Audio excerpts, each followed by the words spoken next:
Welcome to yet another great interview by Project Cargo Weekly, and our special guest of honor today is Mr. Fredman, Vice President Marketing and Sales of the Port of Södertälje, the gateway to the capital region, Stockholm in Sweden. First of all, welcome, Per. Thank you, Bo. Thank you.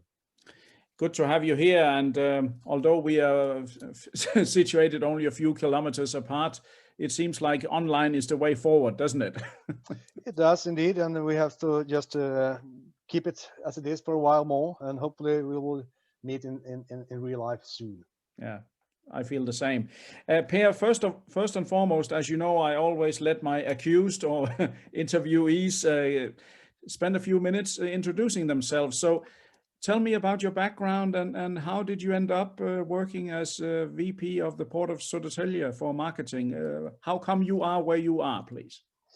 Thank you. Well, I would say I've been in transport and logistics almost 40 years. I started in 1983 loading aircrafts in the domestic airline in Sweden. And on that road, I've continued. I didn't realize that from the beginning, but I've been within the airline business within 17 years, Scandinavian Airlines in the last 7 years there. Ended at 2000 in different positions, I would say. And started off from 2000, I started with Hamburg Süd as a line manager and were with a container shipping line Hamburg Süd in 7 years. Then I started off with forwarding, became an MD for Swedish Hellman Weber Logistics in Sweden. Mm-hmm. And had that position for a couple of years, and then all of a sudden 2008 arrived. 2008 was quite a difficult period for most of us in the world, and I had to change. And all of a sudden I was thinking, what am I going to do? So I knew a person in the branch, and he said, why don't you call Port of Södertälje? And so I did. And here I am. And I actually think it's the most one of the most exciting job I had so far. You are actually allowed to be a friend with everybody. When you're working within Scandinavian Airlines or with Hamburg Süd, you could be a friend with the guys within the company. Otherwise, there's competition. But here I can be a friend with everybody, and this is what I like to do. I think it's a great job. Okay, yeah, you certainly look like a happy camper, Per. And of course, we met several times also when I visited your versatile and great port. So you would say the biggest difference coming from the freight forwarding industry as you do, working for a port that's run by the council, that's the freedom to speak with everyone because anyone needs the port, isn't it? For sure, of course. Within forwarding business, you have to be friend with everybody as well. No doubt. Otherwise, you don't do any business. Sure. But talking about airlining and container shipping line, that was the case, I would say. But the port, well, if you're going to ship something, you need a port, and we try to reach out a hand and help you. Okay, tell me about the location of the Port of Södertälje and what makes you a strong player in the region here. There are several ports available. How would you describe your own port and what are the advantages? What you do when you buy some house or anything, you think about three things. It's location, location, and location. And this is actually the fact for the port as well. I mean, we are located 30 kilometers south of the capital of Sweden. And this region in the Scandinavian or Nordic countries is the most expensive region of them all. So, of course, it's a consumption area, lots of imports coming here, but our closeness to the big rail tracks, three big main rail tracks and the main highways just outside the port makes this a unique location. And this is what we are trying to emphasize as such, together with sustainability. This is very important for us. We are trying to be the greenest port of the Swedish ports, and I think actually we are succeeding quite well. Okay. Yes, one can say that some of the other ports may be green with envy because of you. But tell me, Per, currently in the Port of Södertälje, and tell me about the, let's say, current regular traffic that you have at the moment. We are a port having, our backbone is more or less, it's a rural. We have port, some 1/3 of the Swedish car import. some 100,000 handlings of cars we have in the port every year. This is the backbone, and we also have the container, of course, but it's not a big port for the containers. It's not a lot of containers into this area. Lots of coming from truck from the continent, and some of the containers coming by Gothenburg. In such, Sweden is a small country, but we are handling. We have the third container crane coming. We're growing constantly on containers. I won't reveal the numbers because you will not be impressed, but we are trying to impress ourselves by growing two digits every year. Okay, so when you mention 1/3 of the cars coming into Sweden come in via the Port of Södertälje, that's quite a significant volume. That means you have ro-ro carriers coming in from continent Europe, I suppose, every week, and you have on top of that then also regular feeder lines coming in, I guess, more or less every week as well, right? Yeah, correct. We have short sea and also oversea feeder line. So for the containers, and then ro-ro, of course, it's a couple of them coming every week or 3. It depends on the volume, of course. Okay, and I've seen with my own eyes a couple of times that you also are capable of handling inbound project cargo, at least coming from Asia. I've seen a couple of COSCO vessels in town, also from Western Bulkers in Singapore. They have been there. What can you tell me about such kind of project cargos that you've handled? Yeah, well, this is something we're trying to expand and develop, because since we are rather limited with the containers, we need some more bones to stand on, so to say, legs rather. And what we are trying is to attract project cargos for infrastructure and building. Since there's lots of building in this region, we have a lot of house modules. We also have some steel bars and steel pipes for a couple of locks rebuilding in the close nearby, and also concrete elements and what have you, bridges, all those of infrastructure and building material that we can try to attract, we do. And one reason is also the sustainability thoughts we have, that lift it off from the roads, try to do it by reload it in our port and take it by barge into next area for the building in the Lake Mälaren, for instance, which is the lake in Stockholm city. Okay. Can you tell me a little bit, so people understand the greater Stockholm region, or how many people, shall we say, are in your, let's say, uptake area? Because as you mentioned, big consumption, big imports, infrastructure to cope with the development. I mean, how many people are we talking about in the greater Stockholm area? Well, and the forecast. Yeah, well, if you have some 300 kilometers surroundings of our port, on the east side is of course water, but on the west side there's of course lots of people. It's about 50% of the population is within 300 kilometers of the surrounding of the Södertälje. So a lot of people, a lot of consumption, of course, in the very close surroundings of our port.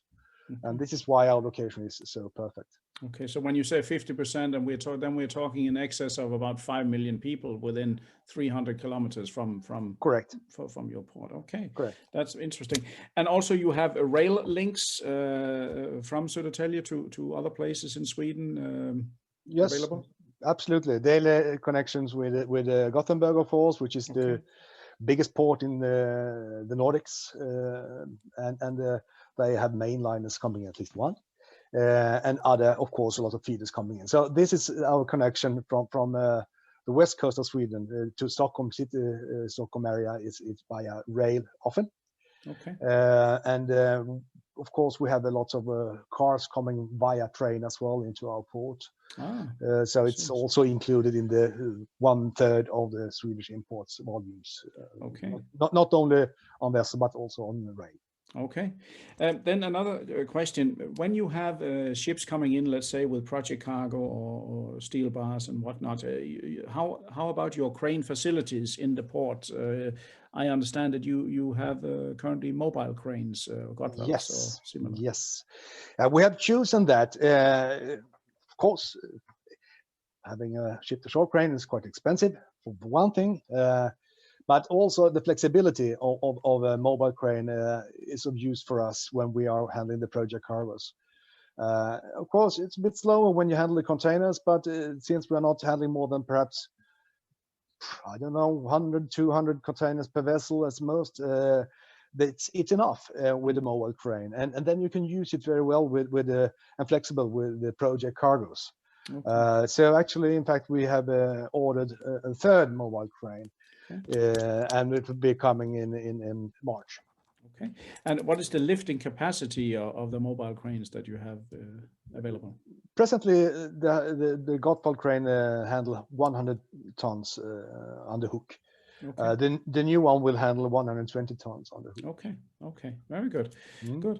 And I think also one of the things that I've noticed, and when I hear from certain clients around the world, they say that the Port of Södertälje, even let's say belonging to the local council, you are flexible and service-minded, where I suppose normally some ports can be kind of stale and unflexible because, they are owned by the state, so they don't have to do too much, isn't that? That's I hope it's correct. This is what we try to achieve, of course.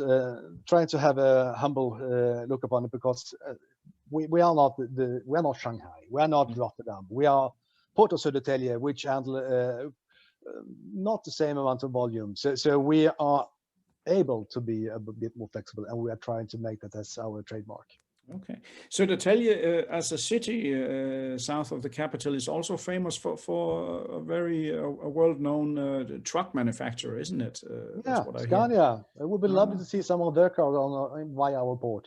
Yes. Unfortunately, they choose to transport lots of cargoes on their transport mode. That is on rubber wheels, of course. Yeah, understand. But still, they do have some spare parts, and it used to be produced in Södertälje, but now it's moved to Zwolle. So normally, previous days, it was lots of containers coming out from Södertälje, which of course, in an import area, is of utmost importance to have some export cargoes. Correct. But yes, unfortunately, they moved to Zwolle on the continent, and that is one of their strong.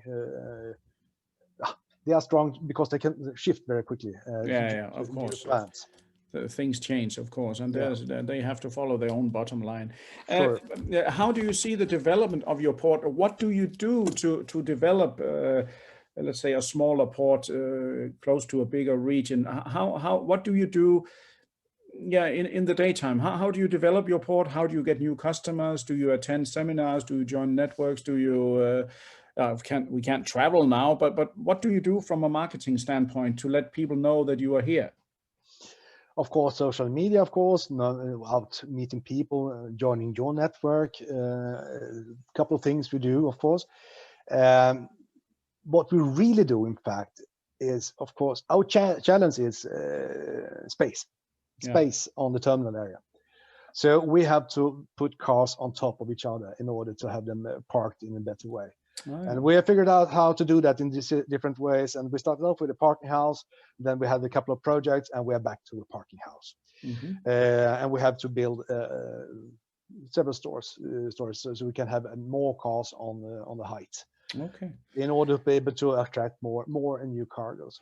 Okay. And I think after this interview, there will be a video available that we can add to the interview for our viewers to see a little bit more about your port, let's say live, so to speak, right? Yeah, sure.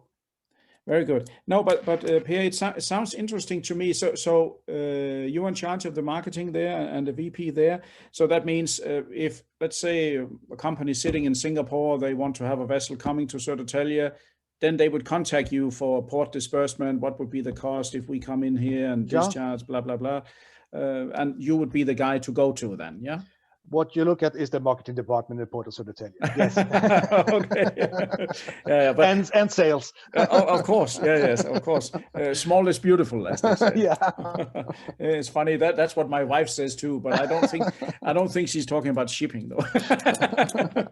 No, but that's good. But Pierre, do you feel that the background you had in logistics with freight forwarding, has that helped you in working for the port? Because I'm sure there are other people around the world who are looking at their careers right now.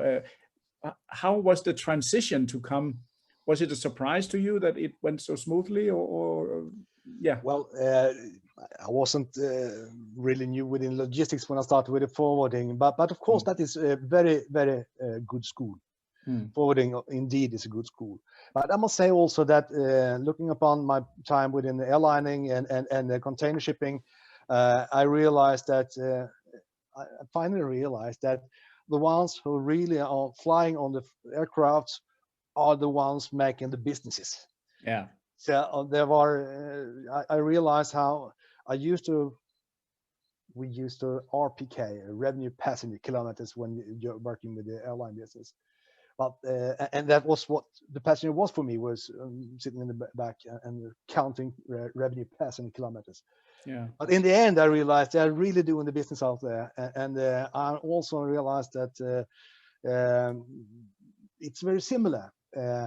The only difference between airlining and in a region like Sweden, we're out in the outback, honestly, that the containers, you can't have the bonus system for them, and they don't have own legs for moving to next feeder. No. So otherwise it's very similar, right. in the logistics. Okay, yeah, that's an interesting analogy, I must say. Yeah, and it's funny, we met actually by chance, didn't we? We both attended a seminar at the port of Gdansk, wasn't it?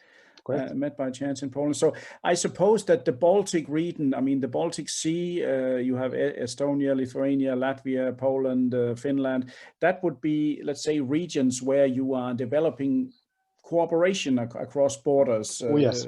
Isn't it? Yes, indeed. We are trying very hard to I mean, it's easy for us to say that start up a shipping line between Södertälje and somewhere. We don't stand the risk. So it's easy for us to say, but that is, of course, one of our absolute goals to try to achieve, that to have to be a part of some connection between with cargos. We have a lot of passenger ferries in Sweden between countries in Finland and Estonia and so forth. So this is not our business, but the cargo is our business, and that would be fantastic. Yeah, and now you mentioned passenger ferries. In fact, your port is also versatile as a storage place, I've heard. Yeah. You have one of the famous passenger ferries of the Viking Line. Tell me more about that. Yeah, well, it's quite funny because their home port is, of course, a port close by Stockholm area, and but they were not. I think it was a bit too expensive for them, so they called us and could we be there, because we are living in the pandemic world right now, and they don't have any passengers, so I need to lay still for a while, and we thought that would be a nice marketing for the ports to have this vessel in our port, and it has been quite sound in the market that it is in our port. Still is, unfortunately. Hopefully it will be out there soon and make some money and travel. We have some passenger traveling on her rather than lying still in our port. But she's beautiful. We'll love to have her there. Yeah, oh yeah, I've had many great nights on board the Cinderella, I can tell you. But I can tell you one thing: if you want more attention for your port, you just open the duty-free department of the ferry. Then half of Sweden would be there, you know. Yeah, for sure, absolutely. I'll think about that one. Yeah. Very good, Per. No, but honestly, you've answered all the questions that I kind of came to my mind very clearly here. So I do appreciate that, and I want to say formally many thanks to you, Per. Thank you, Bo. Thank you. And to all my listeners, viewers, and readers around the world, this was yet another exclusive interview with Mr. Per Fredman, Senior Vice President of Marketing and Sales in the Port of Södertälje, the gateway to the greater Stockholm, Sweden area. Please stay tuned in the future also for other interviews. Thank you very much.